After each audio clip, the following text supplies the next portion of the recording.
Ya está. Bueno, buenas tardes. Estamos aquí otra vez. Hace unos días estuvimos con Carmen Morales en Málaga. Nos estuvo contando su experiencia con su hijo. Y hoy vamos a hablar con... Nos hemos ido a Barcelona. Vamos a hablar con César Carmeán. Y bueno, nos va a ir contando su experiencia con sus dos hijos. Yo me gustaría... Hola César. Yo me gustaría que tú te presentaras y que tú fueses contando poco a poco tu experiencia con el sistema educativo. Es para mí recoger experiencias sobre eso. Entonces, bueno, vamos hablando. Bienvenida y encantada, y es un placer escucharte y estar aquí contigo esta tarde.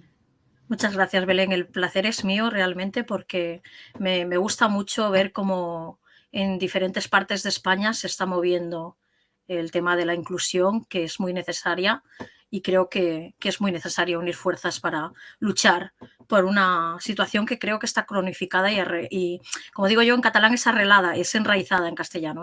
Disculparme si se me escapa alguna palabra en catalán, porque estoy acostumbrada a hablar catalán casi las 24 horas del día. No pasa nada, puedes Entonces, estar tranquila. Entonces creo que es muy necesario porque, por ejemplo, nuestra vivencia comenzó desde que Jonathan nació. Jonathan nació con una enfermedad crónica, epilepsia refractaria. Hay muy pocas personas que conocen la enfermedad en sí.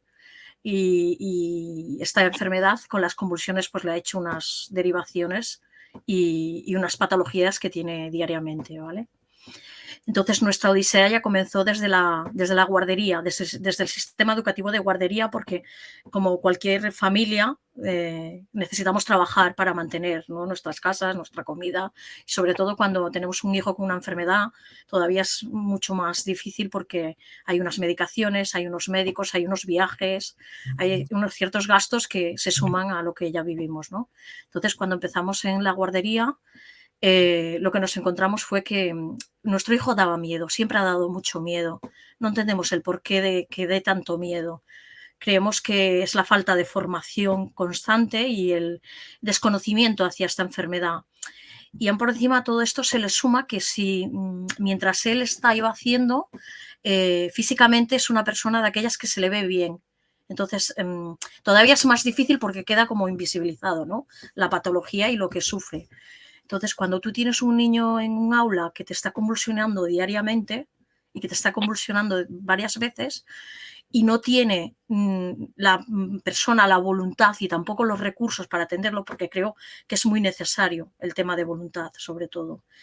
Entonces cuesta muchísimo tirarlo hacia adelante porque mi hijo da miedo. Entonces el miedo es como que se les mete dentro, porque yo los entiendo, o sea, no los juzgo, porque entiendo que no estamos preparados para entender sanitariamente, no tenemos ni la capacidad, muchas veces ni la profesionalización, ¿no?, y la experiencia para tratar diferentes temas sanitarios. Entonces asusta y entonces ahí se paralizan muchas veces y no saben actuar.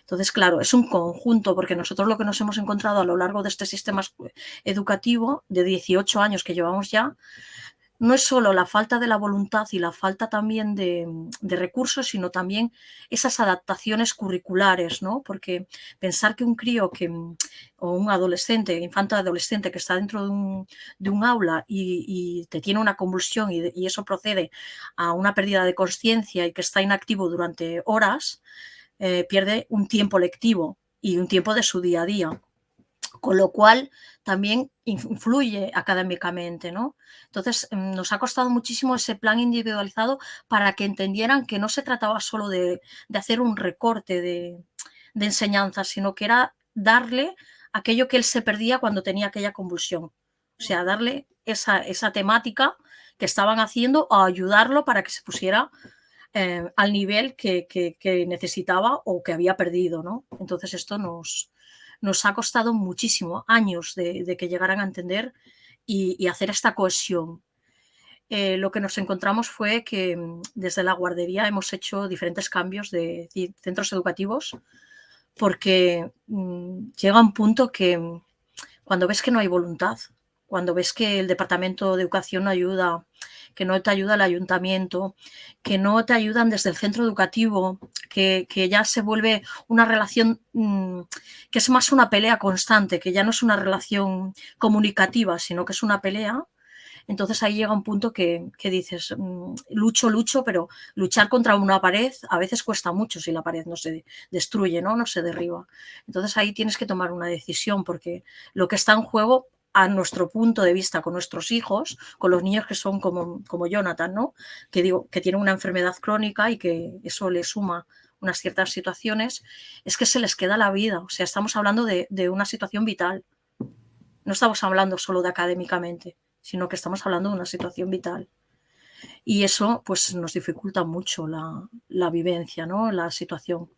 Ahí, no sé, Sí, es te entiendo. complicado. Eso. No sé si me he explicado bien. Sí, no, te has explicado muy bien. Entonces él empezó en guardería, luego se continuó en infantil, supongo que Sí, colegios ordinarios. sí, todos ordinarios y públicos, fueron colegios públicos porque entendimos y buscamos muchísima información, porque pensar que yo os hablo de 18 años para atrás, que ahora ha cambiado la cosa, parece que no se hacen avances, pero sí se hacen avances, eso que tiene que constar, que se están haciendo avances. Cuando nosotros empezamos no había ningún tipo de ayuda, no había ningún tipo de...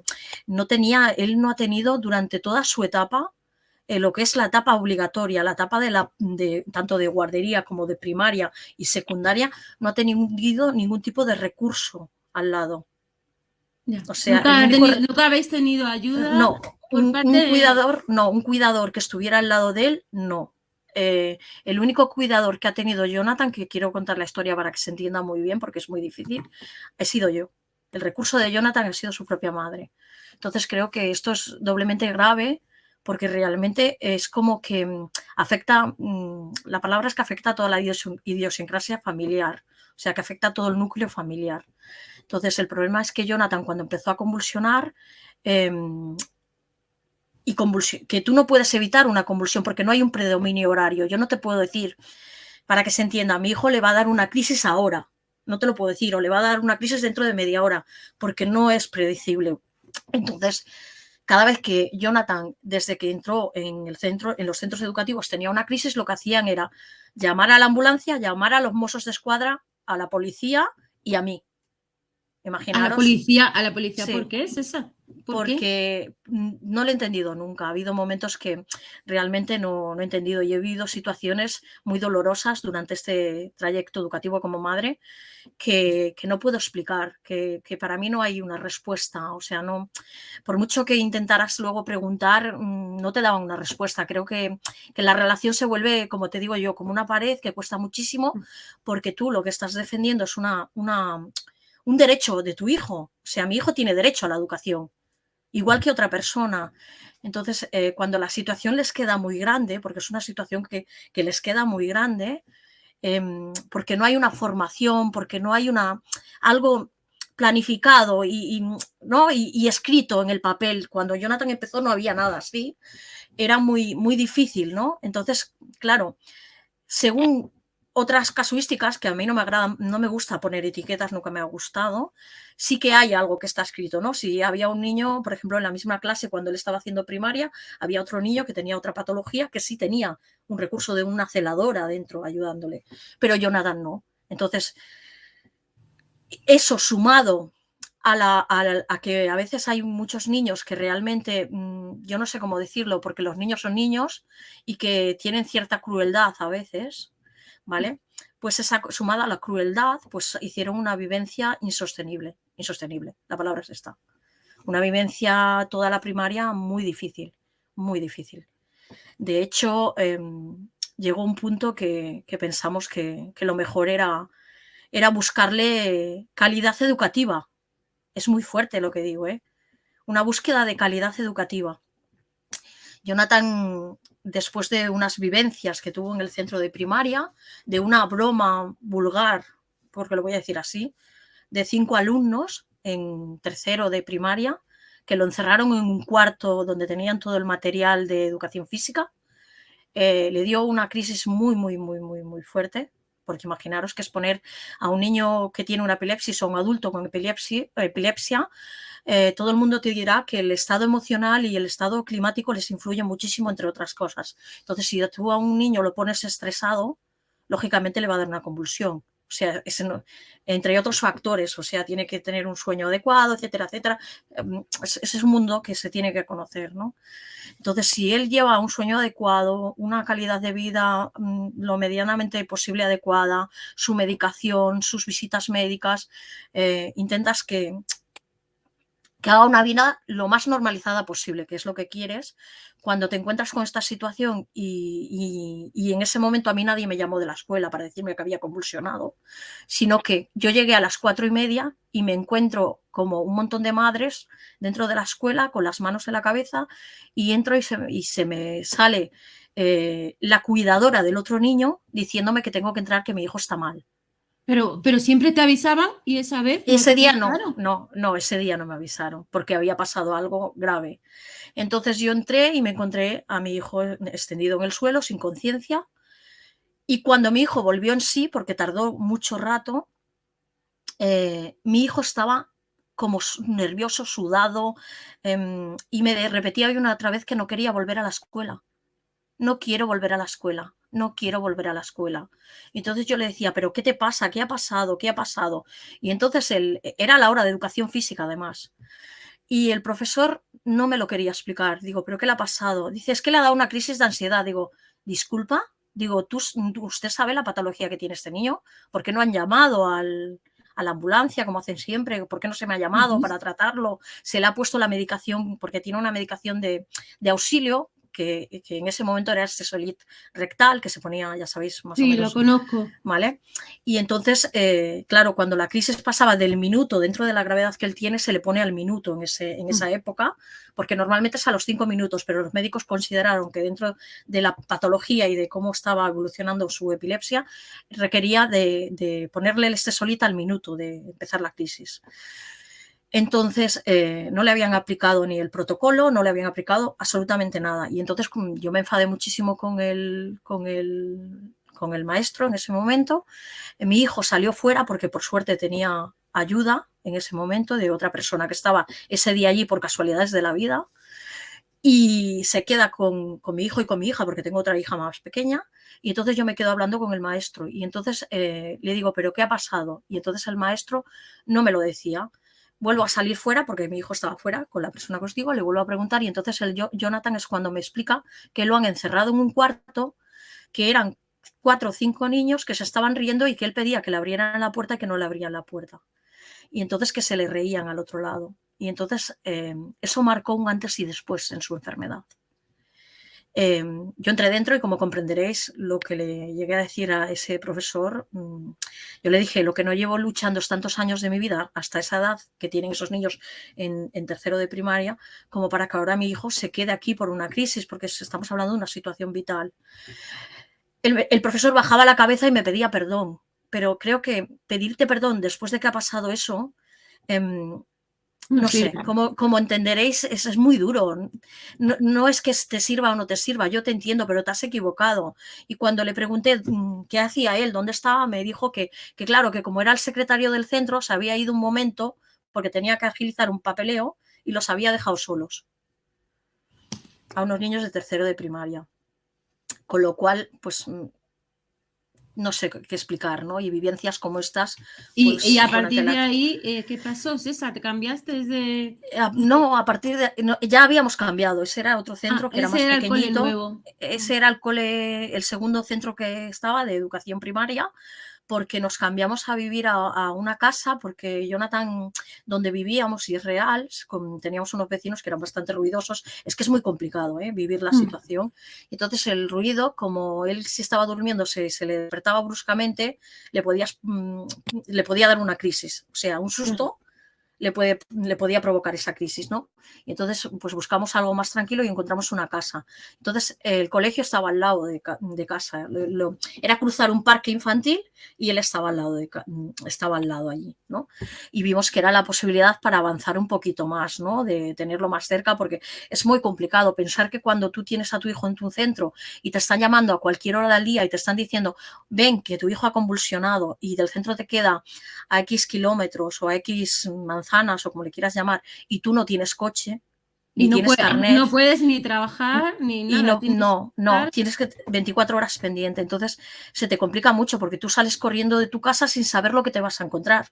Porque, claro, mi hijo pierde el conocimiento. Yo no sé si se ha dado un mal golpe, yo no sé si me lo voy a encontrar asistido, con oxigenación, con cómo me lo voy a encontrar y si se me lo llevan en la ambulancia hacia el hospital, como ha pasado miles y miles de veces. O sea, no te puedo decir un número exacto de veces que hemos estado en el hospital porque es que es imposible contarlos, ¿me entiendes? Entonces, es complicado. Y entonces tú cuando vives todo eso y ves que te falla tanto de un lado educación como que también te falla sanitariamente porque es una enfermedad que no avanzas, es como que te encuentras en medio, no sé explicarlo para que se entienda. O sea, estás en medio de todo, es como una odisea por todos lados. Y te Entonces encuentras sola. Y te encuentras muy sola. Entonces, claro, piensa que en mi casa mi marido tiene que trabajar para sacarnos adelante porque no vivimos del aire. Y lamentablemente la epilepsia no recibe muchas ayudas los niños con esta enfermedad, con lo cual te ves muy limitada. Cuando yo trabajaba, tuve que dejar de trabajar porque lógicamente a mí me dice el empresario que yo trabajaba entonces, me dice, yo te he contratado a ti, no a tu familia. Entonces yo lo que no puedo permitir es que cada vez que te estén llamando tú me estás pidiendo permiso para ir a auxiliar porque te están pidiendo que tienes que personarte allí en el centro educativo. Yo no puedo, necesito a alguien que me rinda porque económicamente no les servía, ¿me entiendes? Entonces es muy difícil y entonces de aquella no había la ayuda que hay ahora, que es la CUME aquí, ¿vale? No ¿Y esa existía. ayuda en qué consiste? Esa ayuda es una ayuda que ahora mismo sí que tienen las madres, que es una reducción de jornada, que se la pueden reducir bastante. Van a las mutuas y es la mutua quien les está abonando el dinero mensual. No cotizan igualmente, o sea, a la seguridad social no les consta como pierden el tiempo, ¿me entiendes? O sea, no cotizan por días.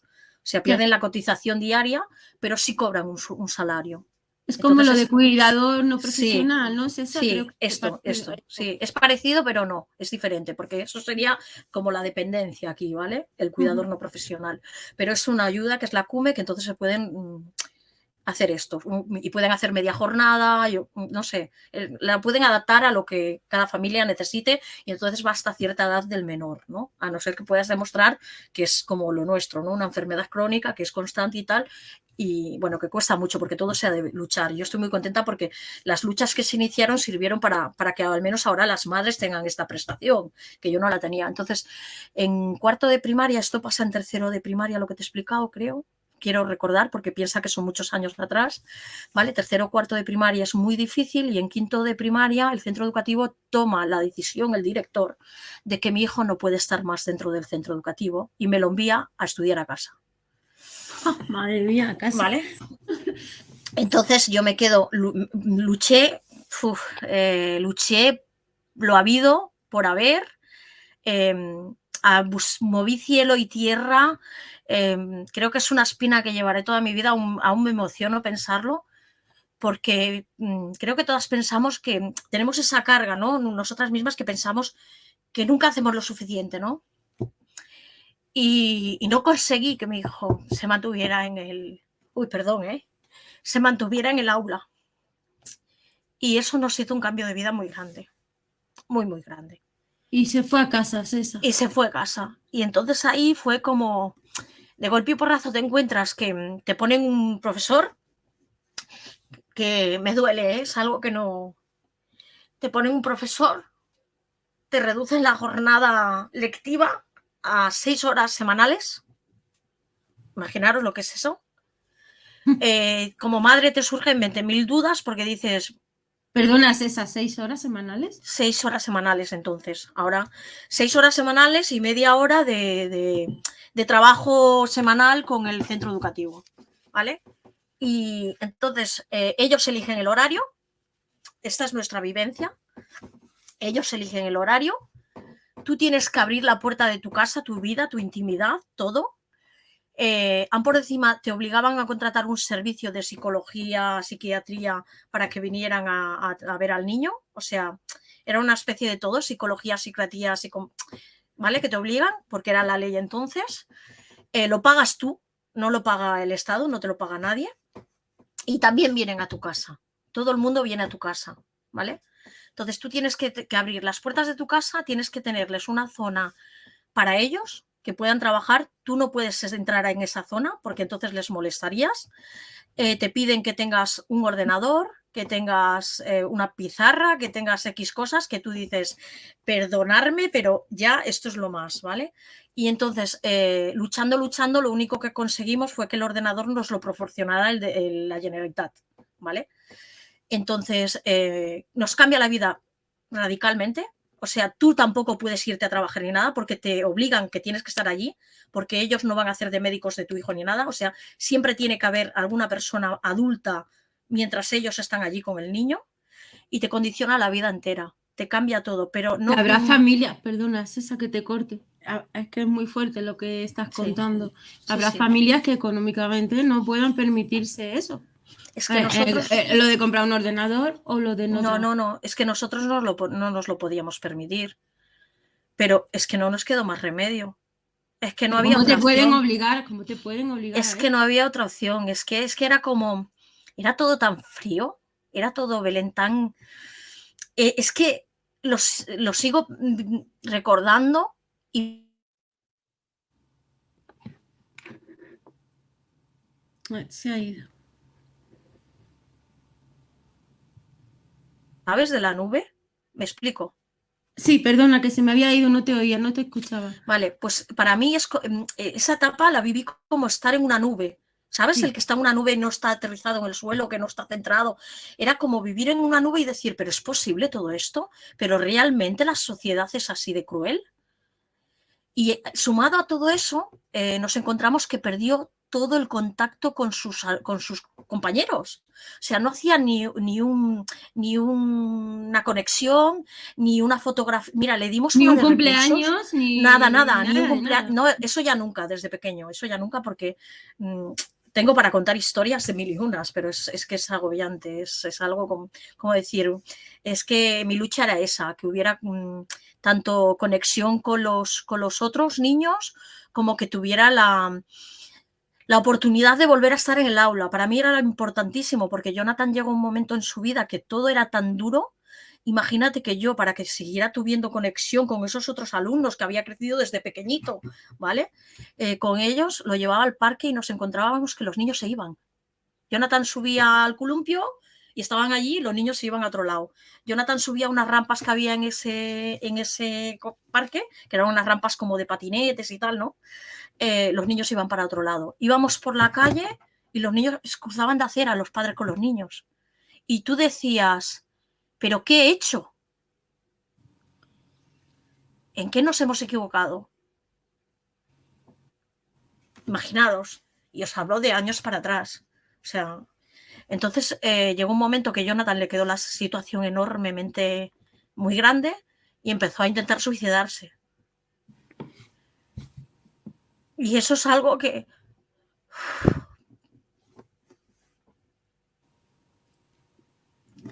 Es algo que no lo logro olvidar. Ni yo, ni mi hijo.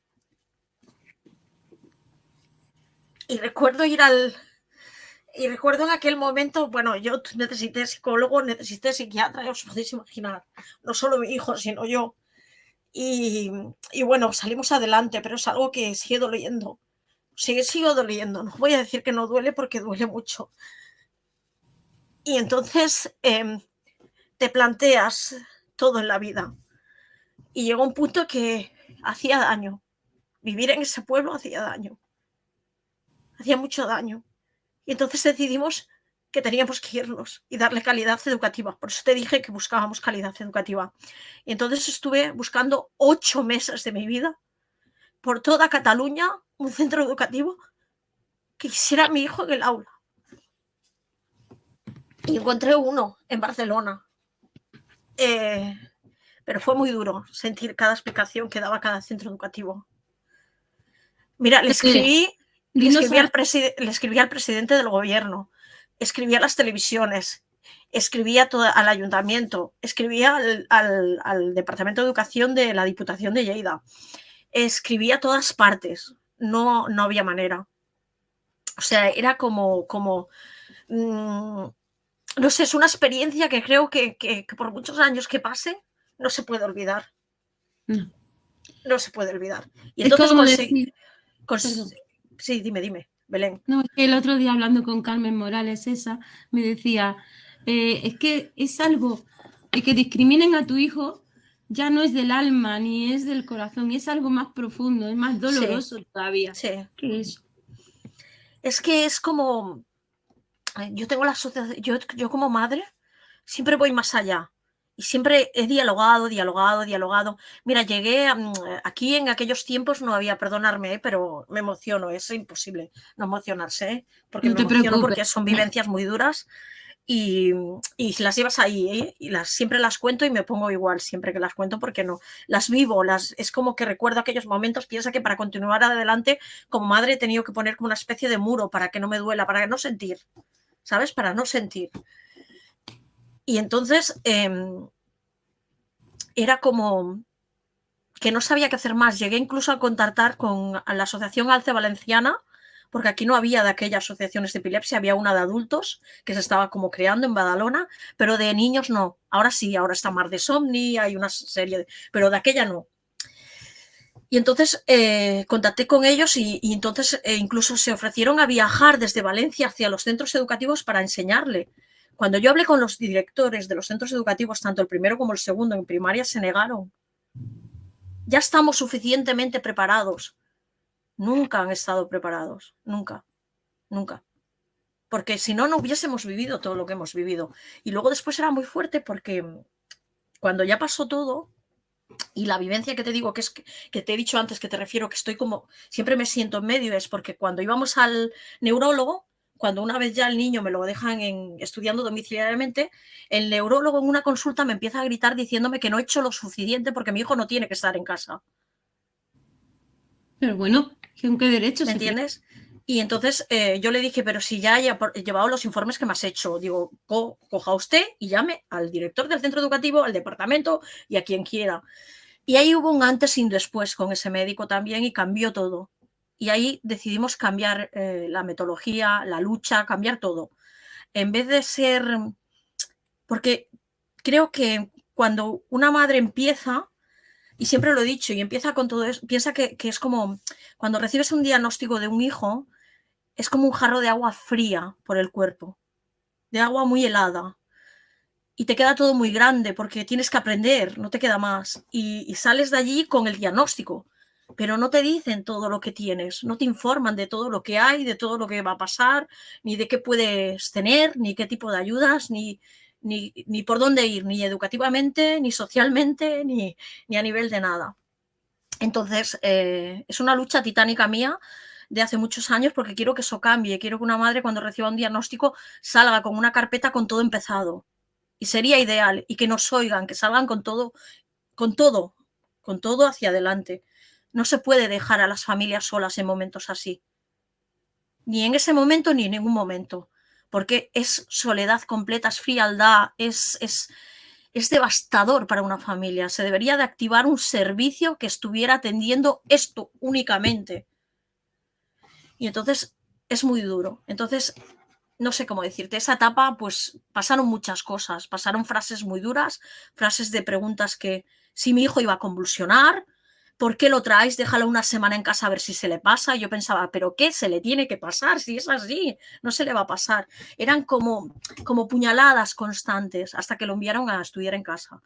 Y entonces cuando ya encontré el centro educativo fue muy fuerte la vivencia porque agradezco totalmente y nunca diré lo contrario de la oportunidad que se me dio, pero tengo que reconocer que la inclusión total no existe. No existe. Siempre hay algo que falla. Siempre. ¿Vale? Y sigo diciendo que es la voluntad y quien te encuentres en el camino. Y no podemos depender de eso. Tendría que ser algo que ya estuviera hecho, tendría que ser un camino más fácil, que los maestros estuvieran formados, que hubiera una voluntad muy grande, que hubiera como una especie de, como le digo yo aquí, un plan de entorno, ¿no? Que cada ciudad, cada pueblo tiene X cosas, ¿no? Alrededor que pudieran trabajar conjuntamente, tanto familias como entidades, como centros educativos, porque creo que es muy importante aprovechar todo lo que nos puede dar la sociedad a todos, ¿no? Y cómo sería de bonito trabajar conjuntamente para cambiar todo esto. Entonces creo que, imagínate, ¿no? Que estás aquí, tienes un niño, tienes la asociación de epilepsia o la asociación de síndrome de Down o la asociación. ¿Tú sabes lo bonito que sería y toda la experiencia que te pueden dar esas personas colaborando con el centro educativo, colaborando con la sociedad a dar visibilidad? Yo creo que faltan muchas cosas para socialmente cambiar. Creo que somos inmaduros socialmente todavía y no estamos preparados para realmente ver todo lo que es la diversidad. Porque ante los ojos de mucha gente está invisibilizada. Porque si no te pasa, no existe. Y es real. Es real, Belén. Es muy real. Sí, pero que no, no sé qué decirte es esa. Que vulnerar el derecho a la educación así tan fácil, Sí, tan... sí, se vulnera y se está vulnerando y luchas, pero como estás luchando contra alguien que es muy potente y tiene muchas más herramientas que tú, porque no todas las familias tienen dinero para pagarse un abogado, no todas las familias, no solo dinero, sino la fuerza para enfrentarse a eso, y quizás tampoco la capacidad de guardar pruebas para probar que eso está pasando, ¿no? O una serie de cosas que tienes que ir demostrando, una serie de primero iniciar una reclamación, porque todo se tiene que iniciar de una manera, porque si no, no te lo van a aceptar en el juzgado. Entonces, creo que no todo el mundo está preparado para hacerlo así, ¿vale? Y no quiero quitarle la esperanza a la gente porque la esperanza existe, ¿eh? Existe y es lo último que se ha de perder. Y puedes tener un día muy duro, un día durísimo, pero te tienes que levantar y al día siguiente vuelve a salir el sol. Y al día siguiente tienes que tener esa fuerza para seguir. Y aunque llores, tienes que tener la capacidad que digo yo me emociono, pero luego saco la fuerza dentro, yo no sé explicarlo, hay algo dentro de mí que hace boom. Venga, otra vez, no me van a tumbar. Y es que si no defendemos nosotros a nuestros hijos, ¿quién los va a defender? Tienen derecho a la educación. Yo me lo encontré.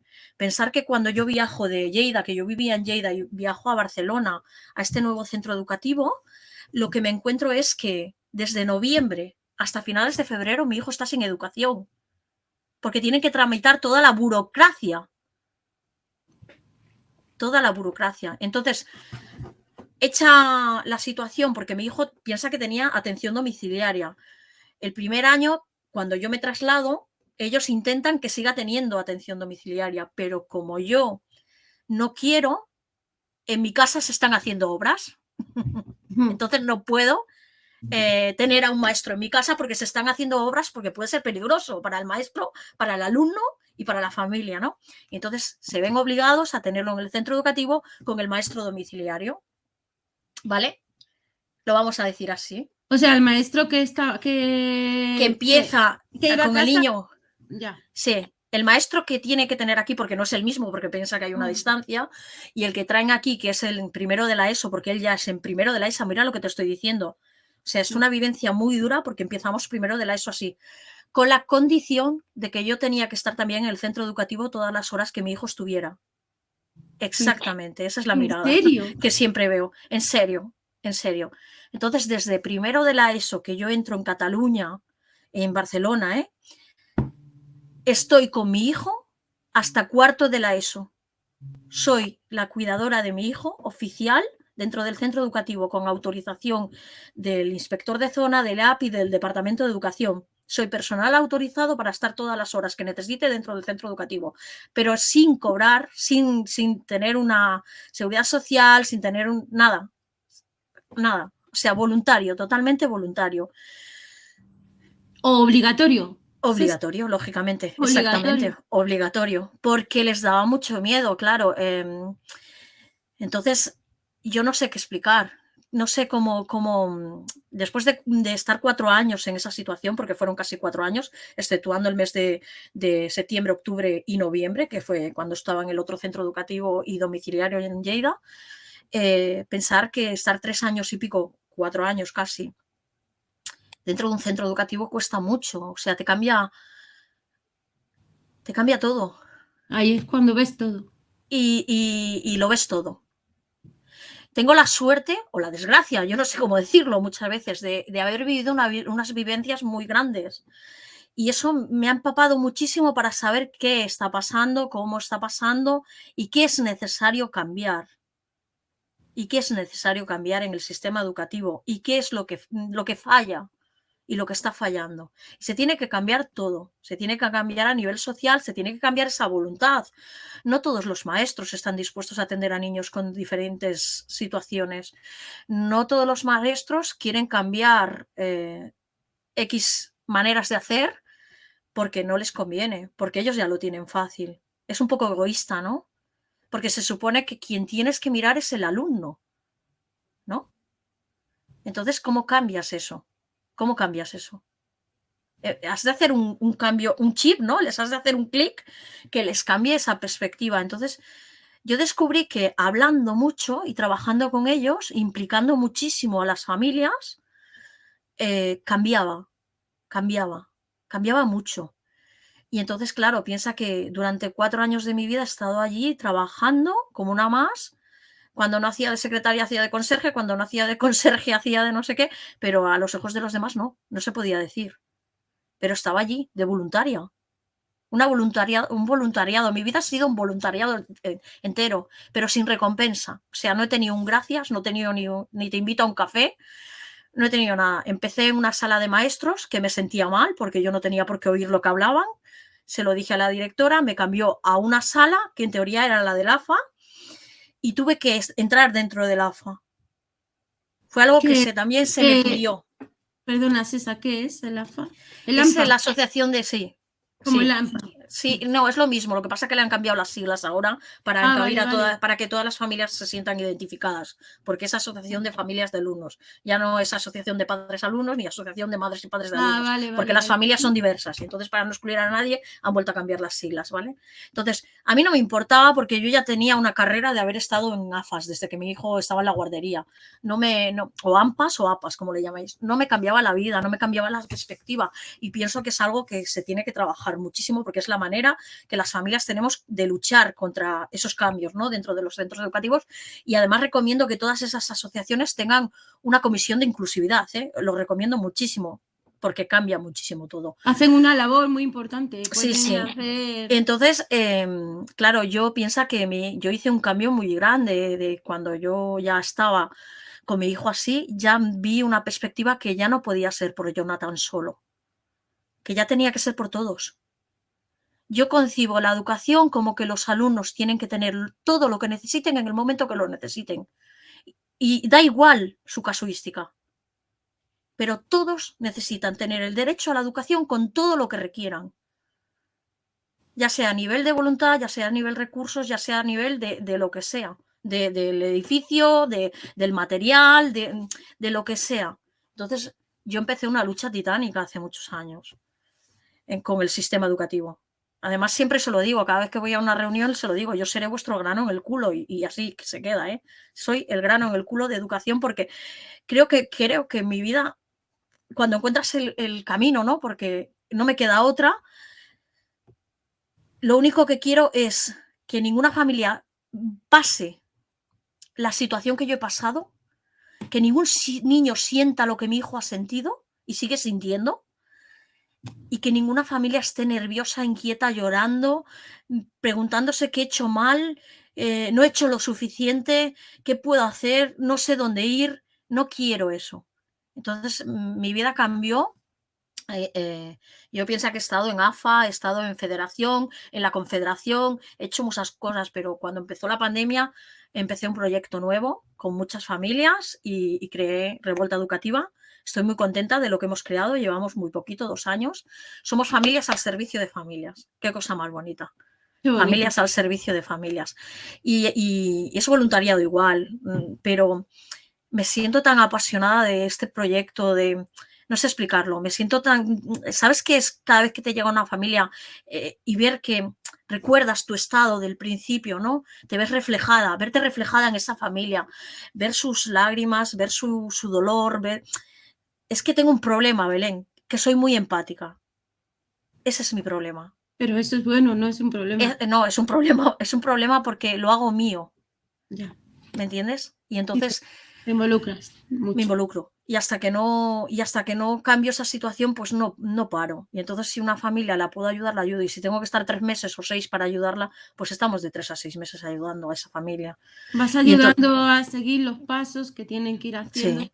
Sí, Vas yo digo ayudando. que en catalán se dice empoderando, no sé, la palabra en castellano es la Ujú. misma, empoderar a la Sí, familia para que luche por los derechos de su hijo. de su hijo o hija. O sea, es que no es que tu hijo tenga o deje de tener, no, es que la Constitución dice que todos los niños tienen derecho a la educación en igualdad de condiciones. ¿Dónde está la igualdad de condiciones si me estás etiquetando a un alumno?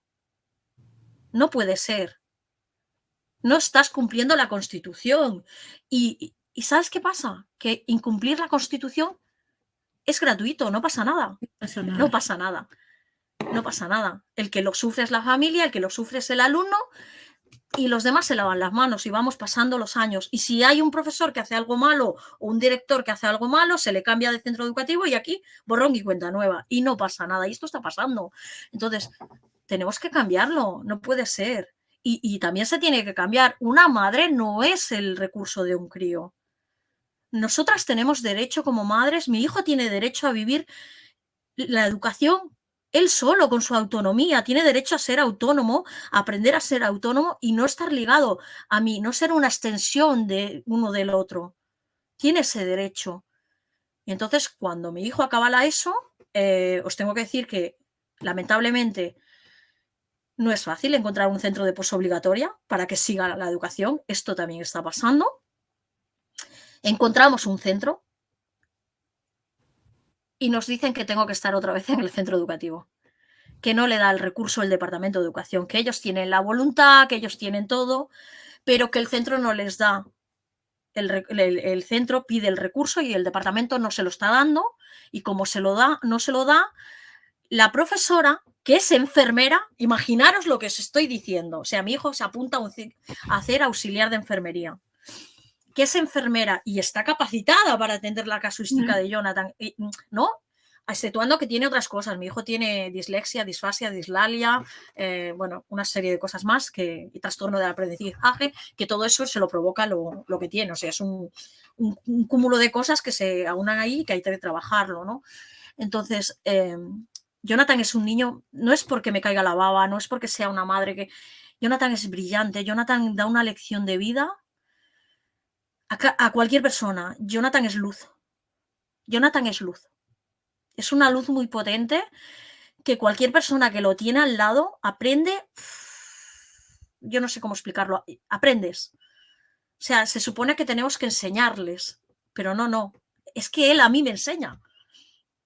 Yo concibo la vida de una manera distinta porque mi hijo me ha enseñado a tener unos valores que quizás otra persona no los puede tener si no pasa por lo que hemos nosotros pasado. A darle importancia a lo que realmente se tiene que dar importancia. El vivir día a día, disfrutar de cada segundo. Porque tú no sabes lo que puedes pasar mañana. Tú no puedes vivir en un bucle. Y disfrutar eso es lo mejor que tenemos. Y él me ha enseñado cosas que quizás yo creo que no hubiera superado todas estas etapas si Jonathan no fuera como es. Jonathan es un niño que con una sonrisa te lo arregla todo. Jonathan es una persona que, madre mía, tiene un humor negro que no sé explicarlo. Y cuando pasa eso, yo me miro a mi hijo porque estamos en esa reunión, estamos con la directora, con la tutora y con el jefe de estudios. Y yo y mi hijo, porque claro, mi marido por circunstancias de trabajo no podemos estar perdiendo siempre trabajo, ¿no? Ya se entiende, ¿no?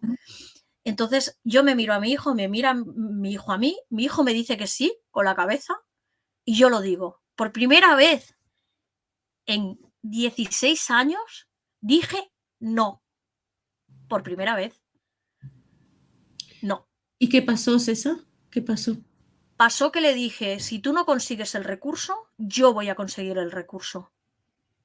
Cogí, llamé al Departamento de Educación, a la Comisión de Inclusividad, y les dije, esto está pasando, mi hijo tiene derecho a la educación y mi hijo tiene derecho al recurso que no le habéis dado durante 16 años de su vida. Digo, y yo tengo derecho a vivir. Digo, hacer lo que queráis, pero hacerlo.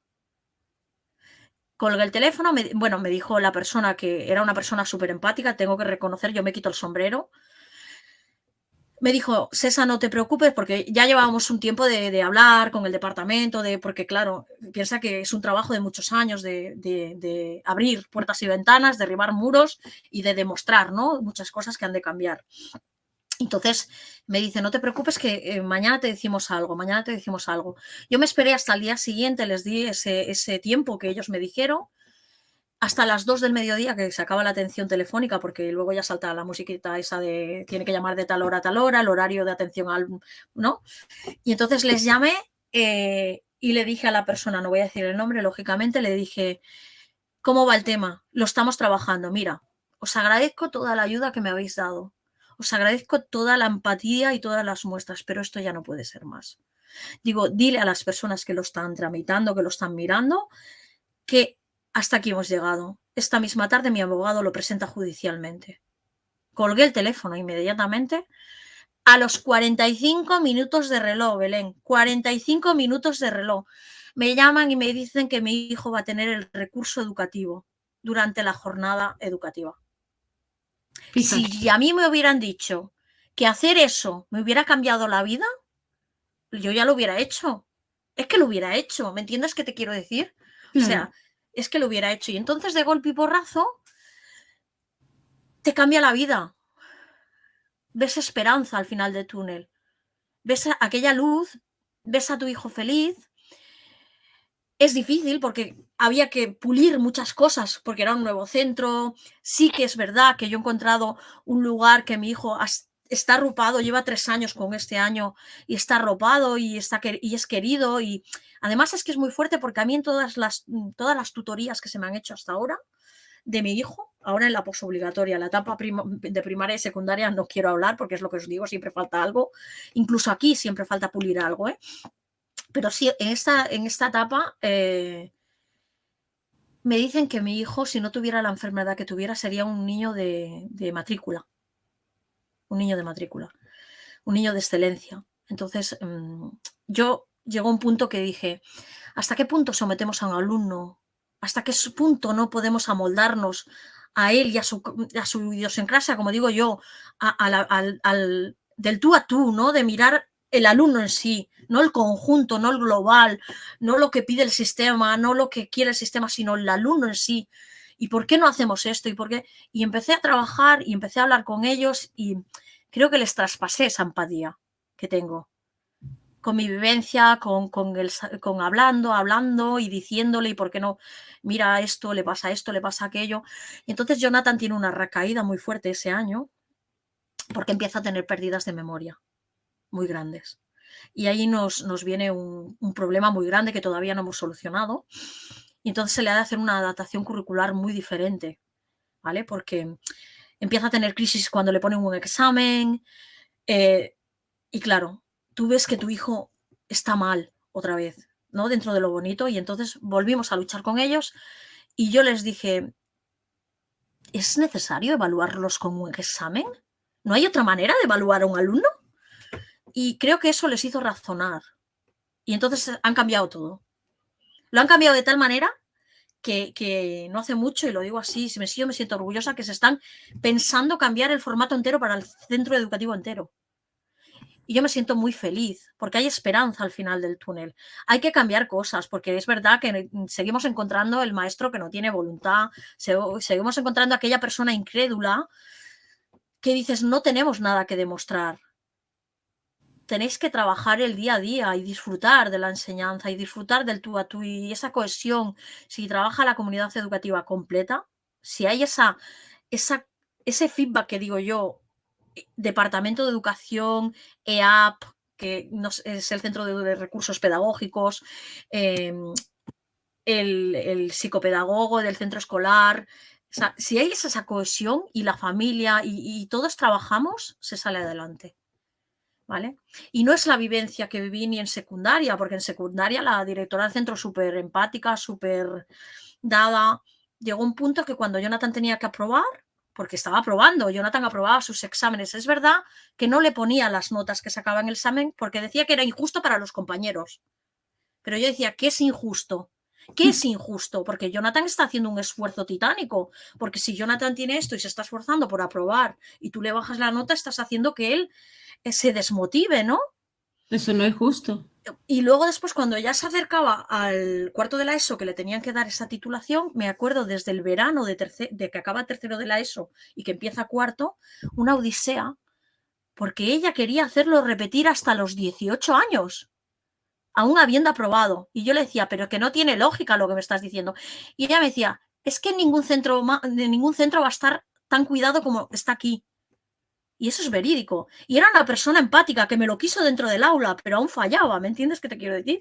Entonces, por eso digo que la inclusión real no existe. Y por mucho que tú le explicaras, esa persona erre con lo mismo. Y pensar que era muy difícil, porque yo estaba dentro del centro educativo, con lo cual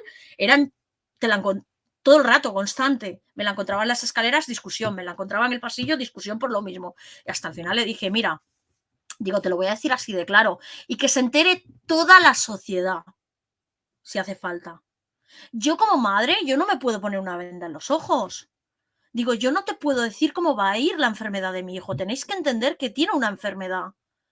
Y yo no sé lo que le va a pasar a mi hijo. Digo, ¿tú crees que le beneficia el hacerlo repetir? Yo como madre te tengo que decir que es contraproducente. Y te diré más, como madre, Belén, yo no me puedo engañar. Yo no sé si mi hijo finalmente acabará su carrera, si podrás trabajar. Yo no sé ni lo que le pasará mañana, pero yo no puedo pensar. Yo tengo que continuar y tengo que vivir mi día a día. Es más, este año que está haciendo él está en FP, elegimos el camino de FP en vez de bachillerato.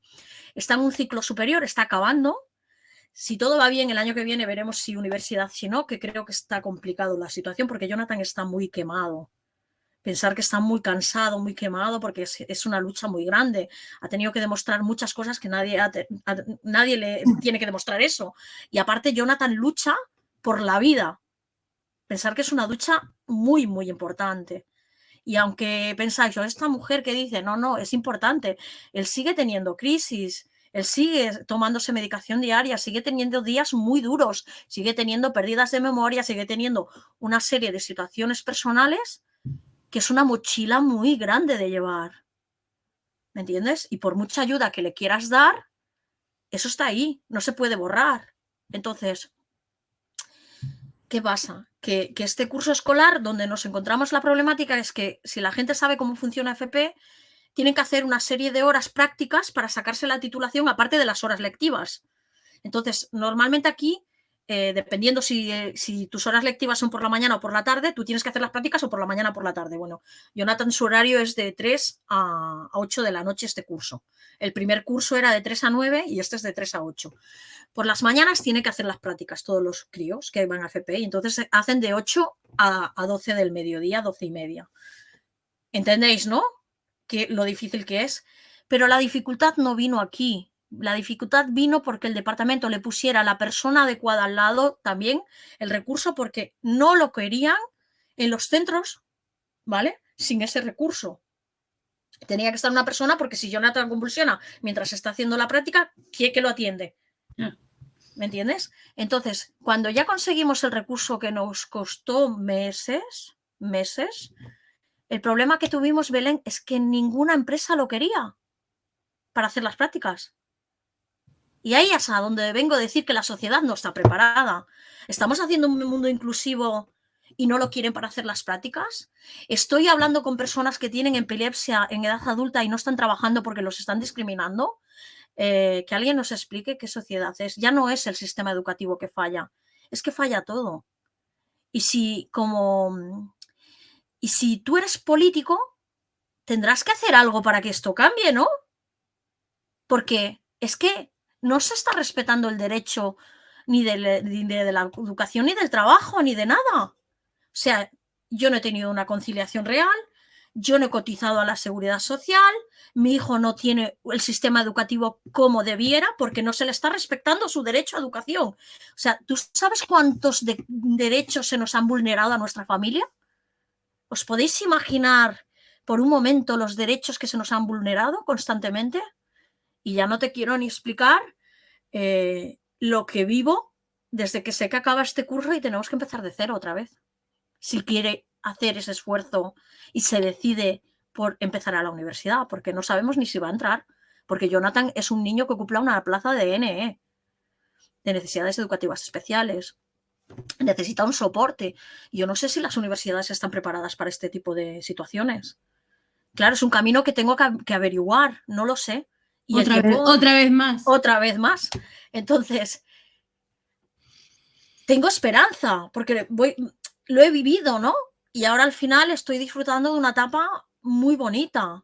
Pero es todo. O sea, si el cuidador se encuentra un trabajo mejor y se te va, ¿qué haces? Porque le está pasando a muchas familias. Si el cuidador está malo y no puede ir, ¿qué haces? Si, o sea, si encuentras a aquella persona dentro del centro educativo que no tiene voluntad, ¿qué haces? Yo no me puedo pegar con todo el mundo para que cambien. Es algo que tiene que salir de aquí, del interior, del alma, del corazón, de su capacidad, ¿no? Una persona que es coherente ve la necesidad y hace el esfuerzo, ¿no? Dice, y aprende. Es que creo que es un aprendizaje conjunto y entonces falla todo. Yo creo que ha de haber formación de maestros, creo que socialmente ha de haber un cambio de mirada, un cambio de perspectiva, ha de haber una dotación enorme, tanto económica como de recursos, pero sobre todo ha de haber voluntad, porque si no hay voluntad, ya da igual que me pongas lo que quieras, porque si yo no quiero, ya me puedes poner el recurso que quieras porque no va a Esa funcionar. es la más importante, la voluntad. Claro, porque muchas veces es lo que falla. Claro, entonces esta es la vivencia. Yo no sé,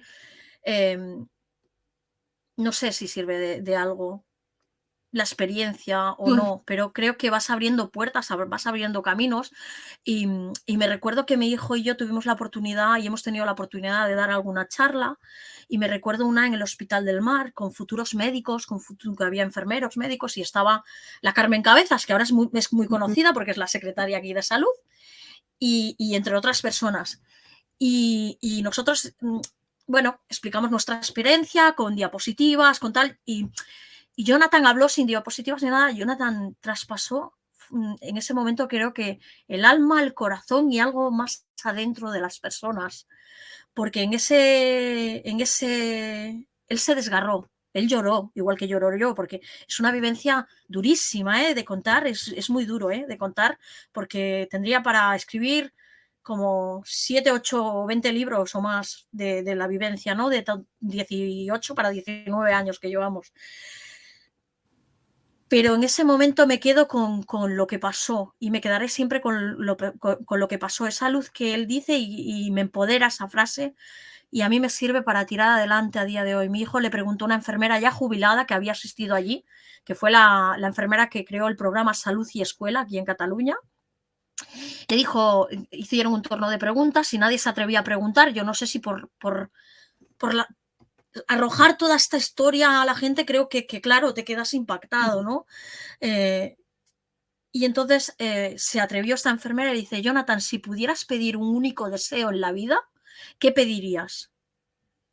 Jonathan dijo que nadie tenga que derribar los muros que he derribado y que nadie tenga que abrir los caminos que yo estoy abriendo y sigo abriendo. Y se quedó incluso conmigo. Yo en ese momento vi luz.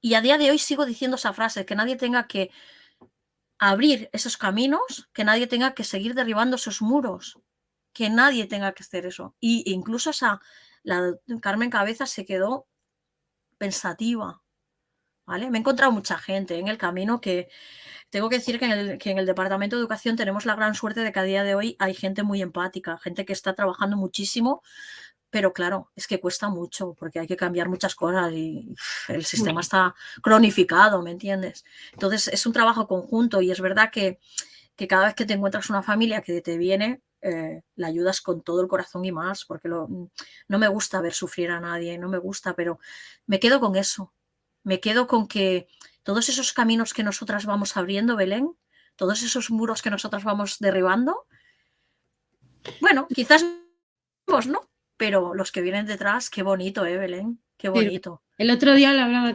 también con un amigo, decían eso, que toda la gente, todas las madres que ahora son más mayores, que nos han ido abriendo caminos y tantos caminos y que tenemos tanto y tanto que agradecerle, porque tenemos que agradecerle muchísimo, porque han ido consiguiendo en aquellos años, te hablo de hace 20 años, de hace 30 años, lo que ellas han ido consiguiendo ahora es para nosotros.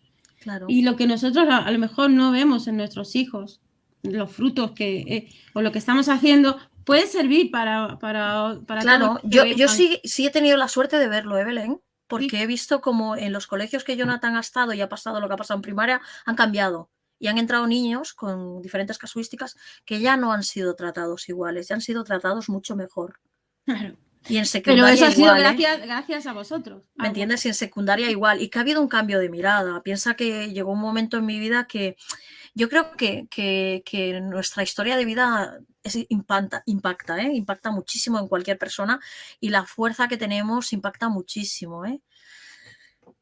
Yo sé que hay inspectores de educación que no se van a olvidar nunca de mi hijo, porque es que mi hijo ha llegado a tener reuniones allí en el centro educativo y mi hijo ha convulsionado en ese momento. O cuando vino a grabarles una televisión que aquí, bueno, TV3, que es conocida, que es la televisión de aquí, de una de las televisiones de aquí de Cataluña, mi hijo convulsionó mientras lo estaban grabando para anunciar, ¿no? Lo que pues nosotros reclamamos la enfermera escolar. Hace muchos años que reclamamos esa figura que es muy importante para nosotros, pero creemos que es algo que es un bien. Vale, César, perdona que no te he escuchado sobre lo de la enfermera escolar. ¿Qué me estabas diciendo? Es que se me ha cortado. Mira, te explicaba que qué bonito sería que se hicieran esa promoción de la salud desde la guardería hasta la universidad y qué bonito sería que utilizáramos ese recurso que existe para que desde que son bien pequeñitos le expliquen anualmente situaciones que son reales, que están viviendo, o sea, diferentes tipos, así como se explica que hoy en día se explica lo de la RCP o se explica cuando hay un atragantamiento, ¿no? Para que los niños y todas las personas sepan cómo actuar. Qué bonito sería cuando se explicase cada casuística que puede ocurrir y que visibilizaran esa situación desde que están en la guardería hasta que acaban en la universidad, independientemente del curso que uno acabe la educación, ¿no? Imagínate esa prueba piloto que aquí en Cataluña están siempre haciendo pruebas pilotos, sería una prueba para demostrar si socialmente puede cambiar, enseñando, ¿no? Porque a veces no solo es enseñar, sino dar visibilidad a aquello que está invisibilizado. Muy bien. Bueno, la experiencia de Jonathan nos ha quedado bastante clara, bastante dura. Es muy difícil pasar por todas esas situaciones que vosotros habéis pasado y contarlo aquí. Yo te lo agradezco una vez más. Y me gustaría también que me contases un poco sobre la escolarización de tu hija, sobre la experiencia que habéis tenido con el sistema educativo. Mira, con nuestra hija la experiencia es una niña que a nivel escolarización y todo muy bien, no tenía ningún tipo de situación o casuística que le impidiera hacer, pero a raíz de una situación que le empezamos a ver médicamente, se le diagnosticó un líquen escleroso vulvar, que es una enfermedad no muy conocida porque solo pasa un 1% de mujeres en edad infantil. Y cuando llegamos al momento que fuimos a comentarle al centro educativo lo que tenía que hacerse, ¿no? Que tenía que ir más veces de lo normal al lavabo, porque tenía que mantener la zona seca, que se tenía que echar una crema, porque, claro, tiene una situación médica que se tiene que seguir, una pauta marcada que hay que seguir. Ahí empezamos a ver y percibir que es real que cuando hay algo que le ocurre a ese niño, ya la mirada no es la misma. La voluntad y la mirada cambia bastante. Entonces, no le dimos mucha más allá importancia en ese momento porque hablamos con ellos y tal y cual, pero sí que el momento del cambio diferente llegó cuando Katia, hace 3 años exactamente, le diagnostican diabetes tipo 2. ¿Vale? Esto es a raíz de que la niña se metió en una serie de desmayos y una serie de convulsiones que desde la medicina, o sea, desde nuestro médico familiar, piensa que puede que tenga la misma enfermedad que Jonathan y nos lo deriva al neurólogo y del neurólogo, entonces cuando la ve, ironía la mía, porque a veces los padres y madres funcionamos cómo funcionamos y tampoco estamos experimentados. La niña llevaba, tanto en el cuello como en las axilas, un color de piel más oscuro y bueno, yo mi ignorancia era, niña, limpiate un poco más porque se te ha quedado ahí manchado, ¿no? Ignorancia la mía, ¿no? Que luego, bueno, vas recuperando esas cosas, ¿no? Que pasan, ¿no? Habitualmente. Y entonces nos dijo que normalmente esas cosas pasaban con las personas que tienen diabetes y nos mandó al endocrino. Y el endocrino le hizo una serie de pruebas y entonces dijo que era posible que la niña desarrollara esta enfermedad a largo plazo. O sea, la diabetes tipo 2 es de largo alcance a la edad adulta. O sea, en la edad infantil no afecta tanto como en la edad adulta. Entonces ahí ya nos empezó a decir que con una dieta mediterránea y un poco de deporte prevendíamos el poner insulina a la edad adulta, ¿no? Entonces, cuando nosotros vamos y somos sinceros y le comentamos la situación, porque consideramos que en el centro educativo tiene que estar al corriente de lo que está sucediendo, porque la idiosincrasia de Katia es tan importante como la idiosincrasia de Jonathan, ¿no? O sea, para que un alumno funcione es importante que el centro educativo sepa lo que le está pasando, porque a nivel emocional o a nivel físico, mental, pues es una serie de situaciones, ¿no? Que se han de saber para trabajar, ¿no? Entonces se lo decimos y ahí ya nos llegó el primer problema porque tenían un intercambio lingüístico antes justo de la pandemia, que Katia se tenía que ir a un país y la chica del país o chico venía y intercambiábamos la vivienda simplemente y el lugar de residencia, ¿no? Entre ellos y ellos no había ningún tipo de problema y al enterarse que Katia tenía esta diabetes fue cuando dijeron que no podía ir. Y ahí pues ya fue como digo yo, es doloroso y entonces ahí ya hicimos lo mismo que hicimos siempre con Jonathan y estamos haciendo, luchar para que eso no pasara, porque ¿qué problema hay para que un niño, ya sea en silla de ruedas, ya sea con una diabetes, ya sea con lo que sea, ¿por qué no puede ir a hacer estas actividades igual que otro niño? ¿Por qué no pueden disfrutar de colonias, de excursiones, de todo lo que deberían de disfrutar? Porque finalmente le están privando a un derecho a disfrutar de toda la educación al completo, porque hay actividades curriculares y actividades que son igual de currículum, pero son más lúdicas. Entonces, luchamos y dijimos, esto no puede quedar así. Hicimos una reclamación y entonces fue o va Katia o no va nadie. ¿Vale? Entonces ahí es cuando ves que realmente la voluntad importa muchísimo. Totalmente. Muy bien, César. Bueno, para ir cerrando, ¿tú qué le dirías a las madres que empiezan ahora con la enfermedad de Jonathan, a esos problemas en el colegio, a esa discriminación continua día tras día?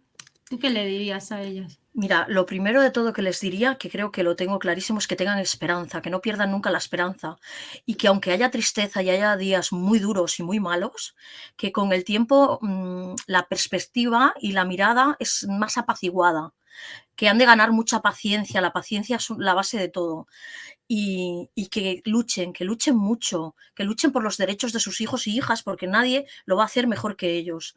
Y que sobre todo si tienen más familias al lado con casuísticas similares o diferentes casuísticas, que se unan, tanto los que sí como los que no, que se unan y que eso se puede hacer a través, una de las herramientas que tenemos y que no hacemos servir es a través de las AMPAs, AFAS, asociaciones de padres y madres, ¿vale? Y que si no es así, que se unan igualmente y que empiecen a luchar para cambiar esa dirección, para cambiar esa mirada, para que realmente esa revuelta, como te dije yo, ese proyecto que tenemos nosotros, que esa revuelta ocurra, que pensemos por nosotros mismos y que busquemos el derecho a la educación indiferentemente de lo que tenga esa persona. Y le diría eso, sobre todo eso, que se sientan arropadas, que luchen, que no pierdan la esperanza y aunque no lo veamos ahora, estamos cambiando cosas y que juntos podemos generar un gran cambio. Y que merece la pena, César. Muchísimo. Merece la pena porque yo estoy muy contenta realmente del cambio que ha habido. Y aunque sea durísimo, os aseguro que cuando nuestros hijos crecen, verlos felices es lo mejor que nos podemos llevar. Y que sentirlos no solo felices, sino que verlos finalmente realizados, compensa la lucha. Por muchos llantos, lágrimas, desilusiones, luchas, barreras, piedras, puentes a cruzar, a hacer, muros a romper, intentarlo El no lo tenemos. Vamos por el sí entre todos. Muchísimas gracias, César. Ha sido un placer hablar contigo. Ha sido alucinante y ojalá y no tuvieseis que haber pasado por todo esto. Ni vosotros ni muchas familias que siguen pasando y que no se ve, no nos enteramos. Pero bueno, con estas cosas esperemos que le demos un poquito más de voz a esas familias y a esas personas que pasan esas situaciones. Gracias, César. Un abrazo enorme. Gracias, Belén. Para lo que necesitéis, ya sabéis, aquí estamos y sigamos adelante. Claro que sí. Un abrazo, César. Gracias. Un abrazo. Gracias de corazón.